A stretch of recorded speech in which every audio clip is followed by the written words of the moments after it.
बिस्मिल्लाहिर्रहमानिर्रहीम, अस्सलाम वालेकुम। खेलों की खबरों पर तबसरों और तज्जियों सजे स्कोर के एक और प्रोग्राम के साथ सैयद याहिया हुसैनी आपकी खिदमत में हाजिर है। पाकिस्तान को फास्ट बॉलर्स के लिए साजगार सरजमीन तस्वुर किया जाता है, जिसकी वजह यह भी है कि फ़ज़ल महमूद मरहूम से शुरू होने वाला सिलसिला अब तक रुका नहीं और हर दौर में पाकिस्तान को बेहतरीन तेज़ रफ्तार बॉलर्स दस्तियाब रहे हैं। दूसरी जानिब बॉलिंग में पाक सरजमीन स्पिन बॉलिंग में भी सरसब्ज़ व शादाब रही है, जिसमें लेग स्पिनर ने आलमी सतह पर ख़ुद को मनवाया है। इस वक्त भी पाकिस्तान क्रिकेट को 4 अहम लेग स्पिनर्स की खिदमत हासिल हैं, जिनमें सबसे नुमाया नाम वाइट बॉल क्रिकेट टीम के नायब कप्तान शादाब खान का है। उनके साथ न्यूजीलैंड की सीरीज़ में वनडे डेब्यू करने वाले उसामा मीर, T20 क्रिकेट में अपने वालिद मरहूम legend leg spinner Abdul Qadir की लेगेसी को बरकरार रखने वाले उस्मान कादिर और टेस्ट क्रिकेट में इंग्लैंड के खिलाफ परफॉर्म करने वाले अबरार अहमद शामिल हैं। वाइट बॉल क्रिकेट में पाकिस्तान क्रिकेट टीम के नायब कप्तान शादाब खान ने मार्च 2017 में वेस्ट इंडीज़ के खिलाफ T20 क्रिकेट से अपना इंटरनेशनल डेब्यू किया था। पाकिस्तान सुपर लीग में उम्दा परफॉर्मेंस की बदौलत वो कौमी टीम का हिस्सा बने थे और फिर T20 इंटरनेशनल डेब्यू के बाद वो वाइट बॉल का मुस्तकिल हिस्सा हो गए। उनके रिकॉर्ड में सबसे बड़ी कामयाबी चैंपियंस ट्रॉफी की फातेह टीम का रुकन होना है, जहां उनकी बॉलिंग ने भारत के खिलाफ फाइनल में अहम किरदार निभाया था।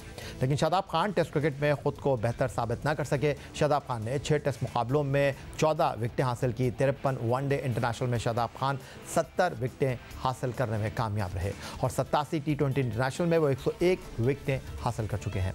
लेकिन अपनी इंजरीज़ की वजह से वो कई मरतबा टीम से बाहर भी रहे। पाकिस्तान सुपर लीग 2017 में एक और लेग स्पिनर उभर कर सामने आया और वो कराची किंग की नुमाइंदगी करने वाले उसामा मीर थे। लेकिन फिर अगले एडिशन में उन्हें परफॉर्म करने का भरपूर तरीके से मौका न मिल सका, मगर उसामा मीर हिम्मत न हारे और उन्होंने पाकिस्तान कप में सबसे ज़्यादा 28 विकेटें लेकर टॉप किया और इसी बुनियाद पर उन्हें न्यूजीलैंड के खिलाफ वनडे सीरीज़ में डेब्यू करने का मौका मिला और वहाँ 3 मुकाबलों में 4 विकेटें लेने में वो कामयाब रहे। PSL 8 सुपर 8 मरहले में भी उसामा मीर वाहिद पाकिस्तानी स्पिनर थे जिन्होंने टॉप 5 में जगह बनाई और मुल्तान सुल्तान के लिए 12 मुकाबलों में 17 विकेटें हासिल की। वाइट बॉल क्रिकेट में लेग स्पिनर तो सामने आए, लेकिन यासिर शाह के बाद टेस्ट क्रिकेट में उनकी जगह पुर करने वाला लेग स्पिनर सामने ना आ सका। मगर कायद-ए-आज़म ट्रॉफी 2022 में अबरार अहमद सिंध की नुमाइंदगी करते हुए 7 मुकाबलों में 43 विकेटें लेकर सबको अपनी जानिब मुतवज्जे कर गए। इसी परफॉर्मेंस की बदौलत इंग्लैंड के खिलाफ होम ग्राउंड पर होने वाली टेस्ट सीरीज़ में डेब्यू किया और 17 विकेटें लेकर अपने हुनर से आगाह कर दिया। अबरार अहमद 4 टेस्ट मुकाबलों में 33 की औसत से 28 विकेटें अपने नाम रिकॉर्ड बुक में दर्ज करा चुके हैं।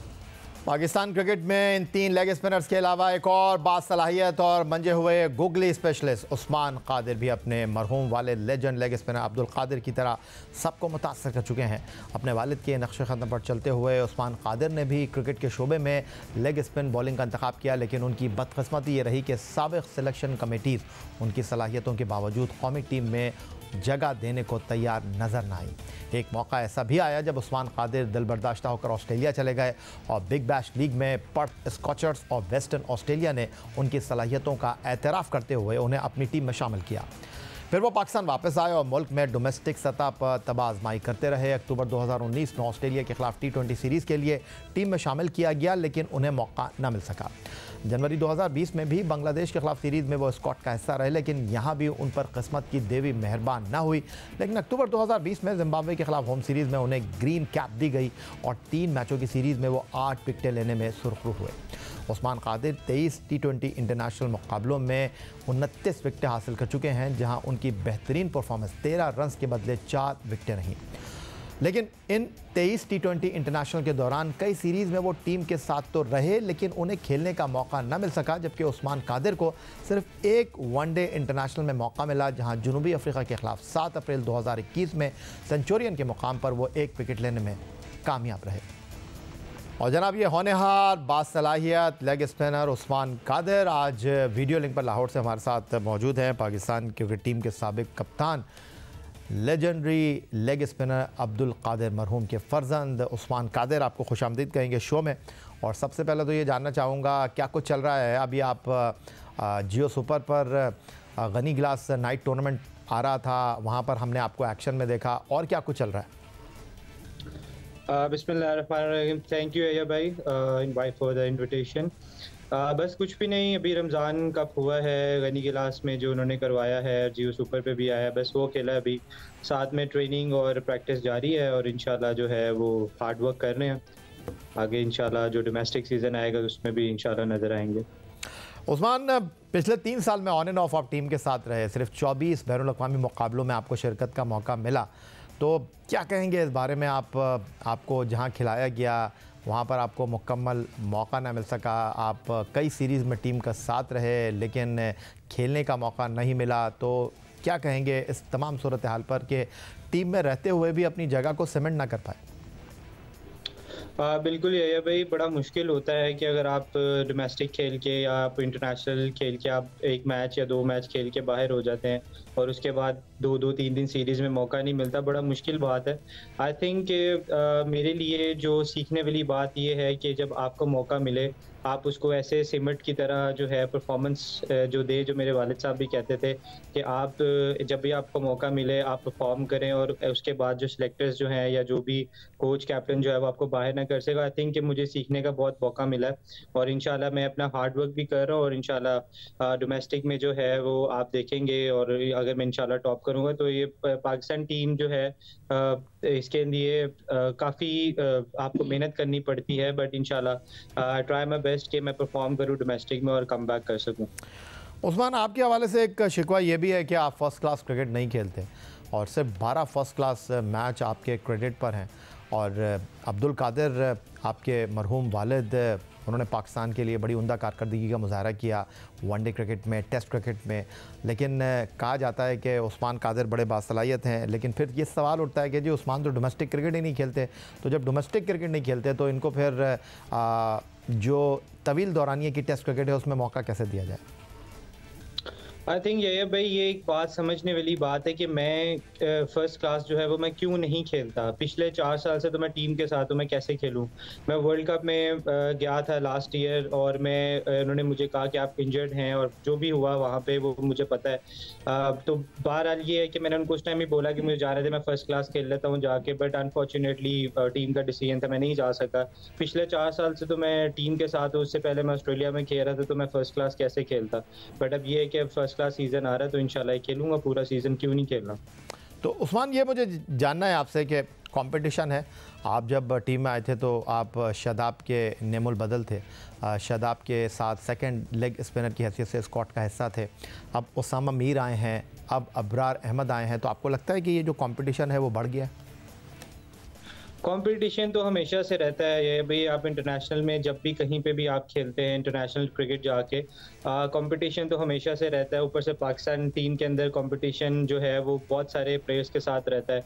तो मेरा ये है कि मैं हार्ड वर्क करूं अपना, बजाय कि ये कि किसी को क्रिटिसाइज़ करने के या किसी को कुछ बोलने के, मैं अपना हार्ड वर्क करूं और अपनी परफॉर्मेंस दूं और टीम में कम बैक करूँ। लेकिन पिछले 4 साल की अगर मैं बात करता हूँ उस्मान, तो 24 बैनुल-अक़वामी मुकाबलों में आपको शिरकत का मौका मिला, तो आप समझते हैं कि जिन 24 मुकाबलों में आपको खेलने का मौका मिला, आप अप टू द मार्क नहीं रहे या आपको सही तौर पर मौका नहीं मिल सका जिसकी वजह से आप अपने आप को मनवाते हैं? ये भाई आपने देखे होंगे, स्टैट्स देखे होंगे, मेरे 23 मैच जो हैं वो T20 के हैं, जिसमें से 4 में तो मैंने बॉलिंग ही नहीं की हुई, वो वेस्ट इंडीज़ के खिलाफ हैं। अगर आप 4 मैच निकाल दें तो मेरे 17 मैचों में जो है वो 19 मैचों में जो है वो मेरे 29 आउट है। तो मेरे ख्याल से ये बड़े अच्छे स्टैट्स है T20 के हिसाब से। अच्छा, आपने कहा कि 29 मैचों के हिसाब से आपके 23 मैचों के हिसाब से आपके अच्छे आदाद शुमार है, इसमें कोई शक नहीं है। लेकिन उस्मान, अगर मैं ये देखना चाहूँ कि जो आपने 23 मुकाबलों में पाकिस्तान की नुमाइंदगी की है, वहाँ 20 इनिंग में आपने 408 गेंदें की हैं और 553 रन दिए हैं, तो इस परफॉर्मेंस से मुतमईन है? आई थिंक ये भाई, सेटिस्फाइड तो बंदा कभी भी नहीं होता। अब मेरे वाले साहब हमेशा ये कहते थे जो क्रिकेट एक इस तरह की चीज़ है कि आप कब्रों तक जो है वो नहीं सीख पाते हैं। तो मेरे ख्याल से मुझे बहुत अच्छा एक्सपीरियंस रहा है, मैं इंटरनेशनल जो एक टेस्ट होता है मुझे वो मिल गया है। तो जो उसका दोबारा जो मुझे टेस्ट चाहिए वो मैं इंशाल्लाह जो है फर्स्ट क्लास खेल के, अपनी डोमेस्टिक खेल के दोबारा परफॉर्म करूँगा, तो इंशाल्लाह काफ़ी फ़र्क नज़र आएगा और इंशाल्लाह बैटिंग में भी काफ़ी फ़र्क नज़र आएगा। उस्मान, अगर मैं गलती नहीं कर रहा तो आप पाकिस्तान के उन चंद खुशनसीब खिलाड़ियों में शामिल हैं जिनको ऑस्ट्रेलिया में खेलने का मौका मिला, वरना तो हमारे बड़े बड़े खिलाड़ी ऑस्ट्रेलिया जाकर नहीं खेले। और ऑस्ट्रेलिया में आपने वहाँ की जो बिग बैश लीग है वो खेली, लेकिन अब दुनिया में बहुत ज़्यादा लीग्स हो रही हैं, तो आप हमें इतनी ज़्यादा लीग में जो है वो एक्शन में नहीं दिखाई देते, इसकी कोई ख़ास वजह? ये भाई समटाइम्स ऐसा होता है कि अब आपको पता है कि एनओसी लेनी पड़ती है बोर्ड से, तो मेरे ख़्याल से हमें 3 लीग्स जो है वो अलाउड हैं, बाकी जो अगर जब आपका कॉन्ट्रैक्ट होता है, कभी हम टीम के साथ बिज़ी होते हैं या कोई टूर्नामेंट वग़ैरह चल रहा होता है, तो इसलिए ज़्यादा देखने को नहीं मिलता। बाहर की लीग्स में भी जब हम फ्री थे, तो मैं बिग बैश खेलने के लिए गया था अभी लास्ट सीज़न। तो मेरे ख़्याल से अभी ये डोमेस्टिक से पहले कोई 1-2 लीग्स हैं, तो इंशाल्लाह उसमें नज़र आएँगे। अच्छा, लेकिन उस्मान आजकल एजेंट्स का बड़ा रोल है, जिनको हम मैनेजर भी कह सकते हैं दूसरे लफ्ज़ों में। तो आपने भी अपना कोई मैनेजर रखा हुआ है जो आपके सारे मामला देखता है, कहाँ आपने खेलना है, कब आपने खेलना है, या अपनी सारी चीज़ें आप खुद मैनेज करते हैं? नहीं, नहीं, मैं खुद कुछ भी मैनेज नहीं करता हूँ। सारा जो है वो मेरा एजेंट है, डीन अहमद नाम है उनका, वो भी सारे जो है वो भी मैनेज करता है, लीग्स वगैरह सब कुछ वही देखते हैं। अच्छा, तो उस्मान, अब जानना आपसे ये चाहूँगा, जिस तरह आपने कहा कि अब सारा फोकस जो है वो डोमेस्टिक क्रिकेट की तरफ है, तो किस तरह वापसी करना चाहते हैं? कोई वाइट बॉल क्रिकेट तक अपने आप को महदूद रखना चाहते हैं, या हम आपको रेड बॉल क्रिकेट में भी एक्शन में देखेंगे? और यू आर नाउ 29। नहीं, बिल्कुल, मेरे तो पहले से ये एम था कि मैं पाकिस्तान की तरफ से जो है वो सारे फॉर्मेट खेलूँ, तीनों के तीनों फॉर्मेट जो है, और मेरा ज़्यादा फ़ोकस जो होगा वो रेड बॉल के ऊपर होगा, क्योंकि आप जब रेड बॉल खेलते हैं, सबकी बात भी ठीक है कि मैं डोमेस्टिक नहीं खेल पा रहा हूँ, कि या खेला हूँ या नहीं खेल पा रहा हूँ। तो मेरे ख़्याल से मैं रेड बॉल की तरफ जो है वो ज़्यादा तवज्जो करूँ, ताकि उसमें अच्छी परफ़ॉर्मेंस हो, और उसके बाद वनडे टी20 वो थोड़ा-सा ईज़ी होता है। तो इंशाल्लाह उसमें भी परफ़ॉर्मेंस होगी, तो काफ़ी ईज़ी हो जाएगा इंशाल्लाह। अच्छा, माजी में हमने पाकिस्तान सुपर लीग में उस्मान देखा कि आप मुल्तान सुल्तान को रिप्रेजेंट कर रहे थे, वहाँ शाहिद आफरीदी भी थे, इमरान ताहिर भी थे, तो आपको इतना ज़्यादा खेलने का मौका मैसर आया नहीं। इस सीज़न में हमने देखा कि आप पेशावर ज़ल्मी के लिए खेले, लेकिन पेशावर ज़ल्मी से भी आपको सिर्फ 3 मैच ही खेलने को मिले। जी। आई डोंट नो कि क्या मेरे ख़्याल से वो फ्रेंचाइज़ क्रिकेट में ऐसा होता है कि वो कहते हैं कि हमारा कॉम्बिनेशन नहीं बन रहा, तो आई थिंक कि नहीं बन रहा होगा उनका कॉम्बिनेशन। तो इस पे ज़्यादा कुछ मैं कह नहीं सकता हूँ, बट ये है कि जब भी मुझे मौका मिलेगा इंशाल्लाह आगे नेक्स्ट जो है, तो इंशाल्लाह I will prove my self wrong, और मैं यही चाहूँगा कि मैं हमेशा जो भी मैच खेलूँ उसमें परफॉर्म करूँ, ताकि किसी को कोई बात करने का मौका नहीं मिले। लेकिन उस्मान, थोड़ा सा रिग्रेट होता है कि जिस तरह हमने इस सीज़न में देखा कि उसामा मीर, काफ़ी उनमें पोटेंशियल हमने देखा, उन्होंने 17 खिलाड़ियों को आउट किया, तो इंतज़ार कर रहे थे, मौका नहीं मिल रहा था, तो अफसोस हो रहा था कि यार 1-2 मौके मिलते तो मैं अपने आप को प्रूव करता। मुल्तान में थे तो वहाँ इमरान ताहिर थे, शाहिद आफरीदी थे, वहाँ वो कंपटीशन था। यहाँ पर आया हूँ तो प्रॉपर मौका मिल नहीं सका। कुछ चीज़ें आपके हाथ में होती नहीं। बिल्कुल आपने वजह फरमाया कि ये कप्तान ने डिसाइड करना होता है, मैनेजमेंट ने डिसाइड करना होता है, सिचुएशन को देख कर, माहौल को देख कर के कौन सी लाइनअप बनानी है। हाँ, जी बिल्कुल, ये है भाई, मेरे ख्याल से जो भी क्रिकेटर जो क्रिकेट खेलता है और उसको मौका नहीं मिलता खेलने का, उसको रिग्रेट रहता है हमेशा। और अगर आप मेरी बात करें तो मुझे हमेशा से, मैं जो है पता नहीं मेरे साथ क्या प्रॉब्लम है क्या नहीं है, मुझे एक मैच खेलते हैं एक मैच नहीं मिलता, और पता नहीं क्या, मेरी तो समझ से बाहर है। हर किसी को जो है वो प्रॉपर एक चांस मिलता है, पूरा सीजन मिलता है, उसको बिठा के बोल दिया जाता है कि आप पूरे मैच खेलोगे, बट मेरे साथ कभी भी कोई बात नहीं करता कि आप पूरे मैच खेलोगे नहीं खेलोगे। इधर तो सुबह नहीं पता होता कि आप मैच खेल रहे हैं कि नहीं खेल रहे। बट ये है कि मैंने आप जैसे पहले बोला कि सारा फोकस जो है वो डोमेस्टिक के ऊपर है, और इंटरनेशनल अगर लीग मिलेगी तो उसके ऊपर है, और मैं यही चाहूँगा कि मैं परफॉर्म करूँ और पाकिस्तान टीम में कमबैक करूँ इंशाल्लाह। चलें, आप शिकवा तो नहीं कर रहे, जो रियलिटी है आप वो बयान कर रहे हैं, लेकिन कहते हैं आपके दोस्त हैं पाकिस्तान क्रिकेट टीम के टेस्ट वनडे टी20 कैप्टन बाबर आजम साहब। तो बाबर आजम के होते हुए आप स्क्वाड में रहे हैं, बाबर आजम के होते हुए आपको 23 टी20 इंटरनेशनल, एक वनडे इंटरनेशनल खेलने का मौका मिला है। तो आपने कभी बाबर आजम को नहीं कहा कि बाबर एक सीरीज़ तो मुझे फुल खिला कर देखो, मैं आपको मायूस नहीं करूँगा? यही भाई, आपने बड़ा मुश्किल सवाल पूछ लिया, बट जैसे बाहर से दिखता है वैसा है नहीं, क्योंकि मैंने कभी भी बाबर से नहीं पूछा जाके कि मैं खेल रहा हूँ कि नहीं खेल रहा हूँ। बट ये है कि वो एज ए कैप्टन जो है वो पाकिस्तान टीम को रिप्रेजेंट कर रहा है, वो पाकिस्तान टीम उसके हाथ में है, मतलब कि पूरी कंट्री उसके, जो अगर आप कहेंगे पूरा पाकिस्तान उसको देख रहा होता है, तो सारे डिसीजन जो है उसको लेने होते हैं, तो बड़ा मुश्किल काम है। अगर लोग ये कहते हैं कि यारी दोस्ती है, यारी दोस्ती पे खेलने हैं, या यारी दोस्ती में इसको टीम में लेके आए, तो ये गलत बात है। मैं अब यहाँ पे एक बात क्लियर करना चाहता हूँ कि बाबर आजम जो है वो मुझे टीम में नहीं लेके आए। 2019 में मिसबा भाई जब कैप्टन थे, मिसबा भाई जब सिलेक्टर थे और कोच थे, मिसबा भाई मुझे टीम में लेके आए थे। और ये आपको भी बात पता है कि जब बंदा पहली सीरीज पे कैप्टन बनता है तो उसके हाथ में कोई चीज़ें नहीं होती, तो कोई ये बंदा नहीं कह सकता कि मैं आज कप्तान बनाऊं तो मेरे मर्जी की टीम होगी। इस तरह की बिल्कुल भी बात नहीं है। मैं थोड़ा सा क्लियर करना चाहता हूँ कि बाबर आजम जो है वो एक मेरा दोस्त है, वो मेरे बचपन का दोस्त है, आउट ऑफ ग्राउंड दोस्त है। ग्राउंड में कोई दोस्ती यारी नहीं होती और ग्राउंड 1 मिनट में बता देते कि आपकी दोस्ती यारी है कि नहीं है। तो मेरे ख़्याल से ये एक पॉइंट वैलिड है मेरा कि दोस्ती यारी हमेशा ग्राउंड से बाहर होती है, ग्राउंड के अंदर नहीं होती और ये पाकिस्तान की टीम है, कोई दूसरी छोटी-मोटी टीम नहीं है जो आके आप कहोगे कि आप टीम में दोस्तों यारों को खिला लें। तो ये बड़ा मुश्किल बात होती है एक-दूसरे के लिए कि अगर आप एक-दूसरे के दोस्त हैं, तो आपको ये बोलने को मिले कि यार आपका दोस्त कप्तान है और आप खेल नहीं रहे हो, तो ये गलत बात है। चलें, आपने क्लियर कर दिया। तो फिर ये जो गुफ्तगू होती है कि जी दोस्ती यारी चलती है टीम में, दोस्तों को नवाजा जाता है, तो कम से कम आपके मामले में तो ये केस जो है वो फिट दिखाई नहीं दे रहा। और जाते जाते मैं उस्मान आपसे ये पूछूंगा कि अब क्या प्लान है आपका, कितना आपके लिए इम्पोर्टेंट है आने वाला ये डोमेस्टिक सीज़न, क्योंकि डोमेस्टिक सीज़न से उसामा मीर आए, डोमेस्टिक सीज़न में परफॉर्म करके अबरार टीम का पार्ट बने। तो आप कह रहे हैं कि इस बार मैं फुल फ्लैश डोमेस्टिक सीज़न खेलूँगा और जहां मौका मिला कारकर्दगी दिखाने की कोशिश करूँगा। तो हम क्या उम्मीद रखें कि उस्मान कादिर कब टीम में वापस आ रहे हैं? उम्मीद तो हमेशा अच्छी रखनी चाहिए। अभी इंशाल्लाह आप डोमेस्टिक सीज़न स्टार्ट होने दें तो इंशाल्लाह देखते हैं क्या बनता है। और मेरा तो गोल हमेशा यही रहता है कि मैं अपने वालिद साहब को जो है वो नाम को रोशन रखूँ और उनके कभी भी नाम पे दाग ना लगने दूँ। और डोमेस्टिक सीज़न स्टार्ट होगा, परफॉर्म करेंगे तो इंशाल्लाह अल्लाह ताला रास्ते खुद ही बना देंगे। बहुत शुक्रिया। उस्मान कादिर हमारे साथ मौजूद थे, पाकिस्तान के लिए एक वनडे इंटरनेशनल और 23 T20 खेलने वाले लेग स्पिन बॉलर। और उनका कहना ये था कि उम्मीद पर दुनिया कायम है, मेहनत करेंगे, टीम में एक बार फिर वापस आएंगे, अपना मुकाम बनाने की कोशिश करेंगे और अपने मरहूम वालिद अब्दुल कादिर साहब की जो लेगेसी है उसको जनाब लेकर चलने की पूरी कोशिश करेंगे। पाकिस्तान में ख़वातीन खेल आहिस्ता आहिस्ता कामयाबी हासिल कर रहे हैं, अपनी जगह बना रहे हैं। और आज की सबसे बड़ी खबर यह है कि पाकिस्तान की ख़वातीन फ़ुटबॉल टीम ने ओलंपिक क्वालिफाइंग राउंड में अपना पहला मैच जीत लिया है। ताजिकिस्तान की टीम को पाकिस्तान ने 1 गोल से शिकस्त दी है और पाकिस्तान के लिए ये फैसला कुन और मैच विनिंग गोल किया है ओलंपिक क्वालिफायर में जहानिया ने। और ये ओलंपिक क्वालिफायर की तारीख़ में पाकिस्तान ख़वातीन टीम का न सिर्फ पहला गोल है बल्कि पाकिस्तान ख़वातीन टीम की पहली जीत भी है। तो पाकिस्तान में ख़वातीन खेलों की हम बात कर रहे हैं तो पाकिस्तान की नंबर 1 टेबल टेनिस खिलाड़ी हाइका हसन की भी बात कर लेते हैं, जो 23 अगस्त 2007 को कराची में पैदा हुई और सिर्फ 16 साल की उम्र में वो पाकिस्तान की बेहतरीन टेबल टेनिस खिलाड़ी बन गई। हाइका हसन ने कई बैनुल-अक़वामी नेशनल जूनियर इवेंट्स में हिस्सा लिया है। वो बैनुल-अक़वामी और कौमी मुकाबलों में 13 सोने, 1 चांदी और 3 कांसी के तमगे हासिल कर चुकी हैं। 2022 उनका इंटरनेशनल इवेंट का मसरूफ़ साल रहा। वो south Asian regional qualification Türkiye में होने वाले 5वें इस्लामिक सॉलिडेरिटी गेम्स और मालदीव में यूथ सेंटर इंडोर गेम्स में हिस्सा ले चुकी हैं।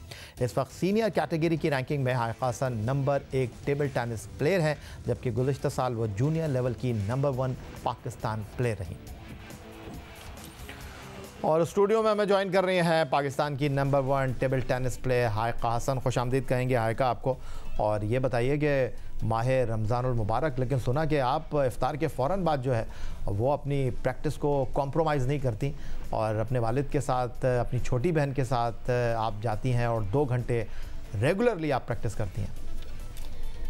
अस्सलाम वालेकुम जी वालेकुम। First of all thank you for inviting me on your show. I am very glad that I am on your show. और जी आपने बिल्कुल सही कहा, इफ्तार के बाद बस हमारा एक रूटीन बना हुआ है कि जाके हमने बस प्रैक्टिस करनी है और इसी प्रैक्टिस का फिर नतीजा भी है, रिज़ल्ट भी है। तो बस हम चाहते हैं कि रेगुलर प्रैक्टिस करें, इसको बरकरार रखें ताकि फिर आगे और पार्टिसिपेट करें टूर्नामेंट्स में और बाहर जाके और अपने पाकिस्तान का नाम रोशन करें। पिछले 2 साल से आप पाकिस्तान नंबर 1 हैं टेबल टेनिस में, तो कितने घंटे प्रैक्टिस करती हैं हाइका आप? और 2007 में पैदा हुई, यू आर जस्ट नाउ 16, तो कब आपने इस टेबल टेनिस के खेल से अपना ताल्लुक़ जोड़ा? जब मैं 9 इयर्स की थी तब मैंने फ़ैसला कर लिया था कि मैं टेबल टेनिस खेलूँगी, क्योंकि इसके मुझे काफ़ी बेनिफिट्स बाबा ने बताए थे कि ये आपको एंजाइटी से दूर रखता है, स्ट्रेस से दूर रखता है। तो मुझे 9 साल की उम्र में आपको क्या एंजाइटी थी? नहीं, एक्चुअली मैं ना एजुकेशन पे फोकस नहीं कर पाती थी। अच्छा। मतलब मैं कंसंट्रेट नहीं कर पाती थी। तो फिर बाबा ने कहा कि ये जो बाबा ने इस पे काफ़ी जाके रिसर्च किया, तो ये वाहिद ऐसा स्पोर्ट्स है जो आपको एजुकेशन बूस्ट करता है आपके एजुकेशन में और आपको ना फोकस रखता है। तो इसकी वजह से फिर ना आपकी आई साइट वगैरह सब चीज़ फोकस्ड हो जाती है उसमें। अच्छा, तो 9 साल की उम्र में जो है आपने इस खेल के साथ अपना ताल्लुक़ जोड़ा। और ये बताएं कि कब लगा कि हाइका अब जो है वो टेक ऑफ करने वाली है? 2 साल से तो आप चैम्पियन हैं।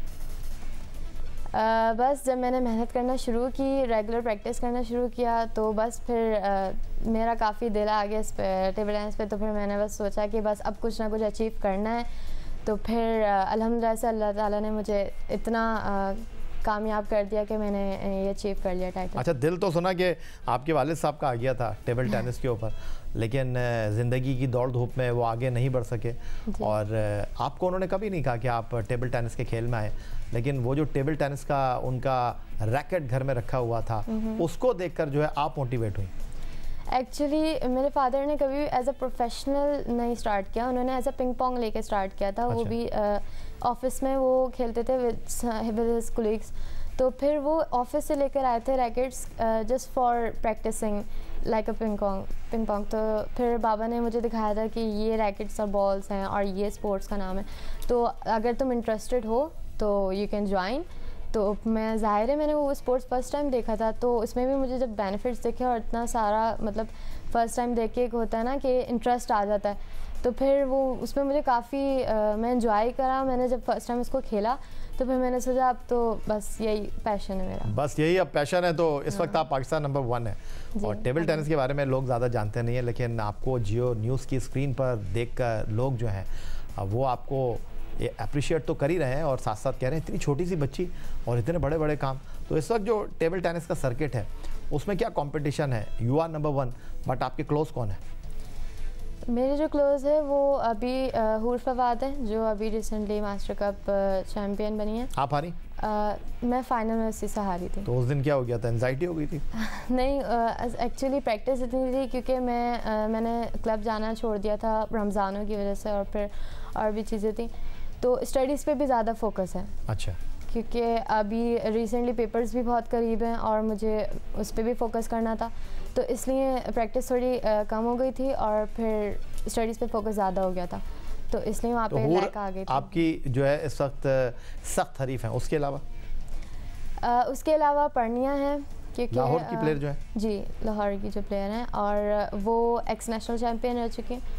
तो उनके साथ मेरा सेमी हुआ था और वो काफ़ी टफ़ हुआ था, तो मुझे लेकिन बहुत कंपटीशन मिला था उसकी वजह से, और फिर मैं फाइनल में नहीं कर पाई। अच्छा, आपने क्या बताया? लाहौर की जो प्लेयर है परनिया ज़मान खान, वो 2020 की चैम्पियन है जी, और आप 2021 और 22 की चैम्पियन जी, हैं। 2 टाइम। 2023 में अभी चैम्पियनशिप होना है, अभी होगी। वो कहाँ होगी? अभी नेशनल चैम्पियनशिप जो हमारी होती है वो हमेशा एयर के एंड में होती है। अच्छा। लेकिन अभी जो एयर के जो मिड में हो रही है वो नेशनल गेम्स हो रही है। ठीक है। जो सारी गेम्स उसमें शामिल होते हैं, तो मेरा अभी फोकस यही है, मैंने उसी को टारगेट बनाया हुआ है कि मैं उसको अचीव करूं और अपने टाइटल को बरकरार रखूं। That's wonderful. लेकिन आयका ये बताओ कि ये जो 2021 में चैम्पियन बनी, 2022 में चैम्पियन बनी, 2021 में किसको हराया, 2022 में किसको हराया? 2021 के फाइनल में मैंने राहिला काशिफ को हराया था, जिनको लेजेंड कहते हैं, फाइटर कहते हैं, क्योंकि वो हमारी बहुत पुरानी और एक्सपीरियंस प्लेयर थी। अच्छा। तो उनके साथ मेरा कंपटीशन बहुत टफ रहा था, और 2022 के फाइनल में मैंने पर्निया को हराया था। अच्छा, तो दोनों वन साइडेड थे या आप सख्त मुकाबले के बाद जीती? मैं सख्त मुकाबले के बाद।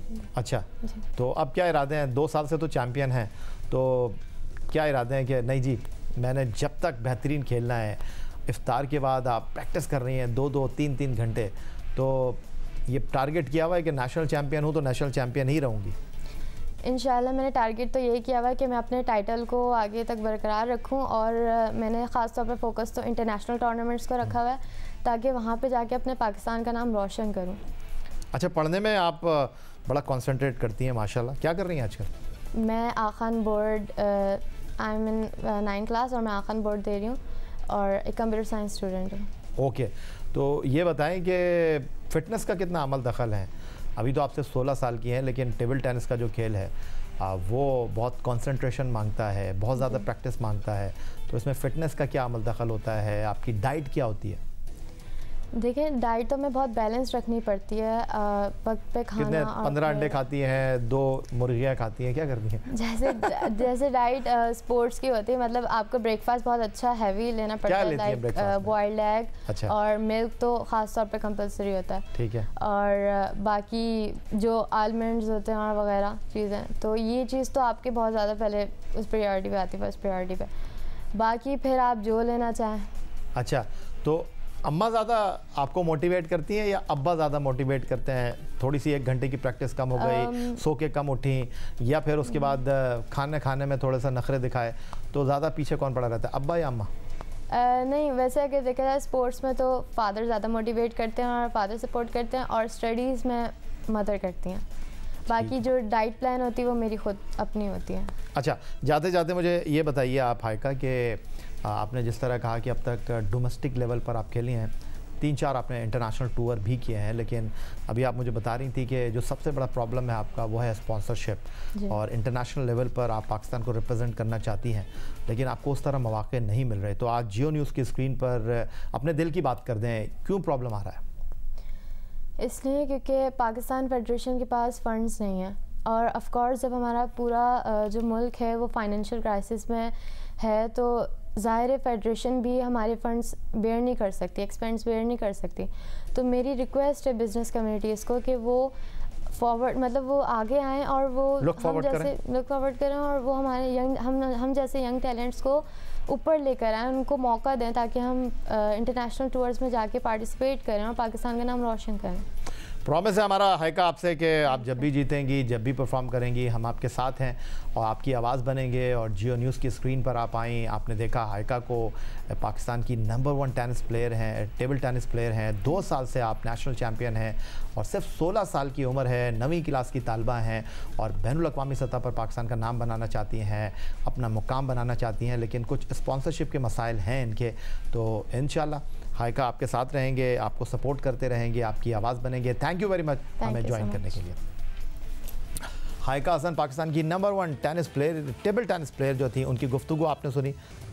न्यूजीलैंड के खिलाफ होम सीरीज़ में पाकिस्तान क्रिकेट टीम के उबूरी bowling coach test fast bowler Umar Gul का कहना है कि उनके लिए ये बड़े एजाज़ और फ़ख्र की बात है कि उन्हें पाकिस्तान टीम के दोबारा काम करने का मौका मैसर आया है। खिलाड़ियों के साथ फ्रेंचाइजेस और डोमेस्टिक क्रिकेट खेलने का तजुर्बा है, इसीलिए उन्हें बहुत से चीज़ों का अंदाज़ा है।